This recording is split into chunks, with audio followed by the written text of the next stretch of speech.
সাবেক তথ্যমন্ত্রী মোহাম্মদ আরাফাত আটক হয়েছেন। মঙ্গলবার রাজধানীর গুলশান থেকে তাকে আটক করা হয়।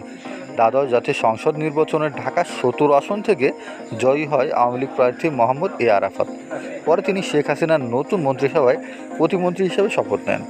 ছাত্র জনতার আন্দোলনের মুখে গত ৫ আগস্ট প্রধানমন্ত্রী হাসিনার পদত্যাগ করে ভারতে পালিয়ে যান।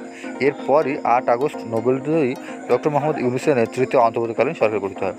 সরকার পতনের পরই সাবেক এই প্রতিমন্ত্রী জনসম্মুখে দেখা যায়নি, কিন্তু হঠাৎ করেই আজ তাকে দেখা গেল এবং পুলিশের হাতে গ্রেফতার হলেন। এদিকে বাংলাদেশে ১৫ বছরের বেশি সময় পার করা হাসিনার সমর্থন দিয়ে গেছে ভারত। তার সরকারের বিরুদ্ধে দুর্নীতি, অর্থ পাচার, অপশাসন, গুম খুনের মতো নানা অপরাধ অনিয়মের অভিযোগ থাকা সত্ত্বেও ভারত তার অবস্থান বদল করেনি। তার ক্ষমতাচ্যুতির পর ভারতে চলে যাওয়ার পর নতুন অন্তর্বর্তী সরকারের সঙ্গে ভারতের সম্পর্ক কেমন হবে তা এখনও পরিষ্কার না। বিচারের জন্য হাসিনাকে বাংলাদেশে ফেরত চাইলে তারা কী ব্যবস্থা নেবে সেটাও অস্পষ্ট। তার লাল পাসপোর্ট বাতিল হওয়ার পর তাকে ভারত কীভাবে আশ্রয় দেবে সেটা নিয়ে তৈরি হয় জটিলতা।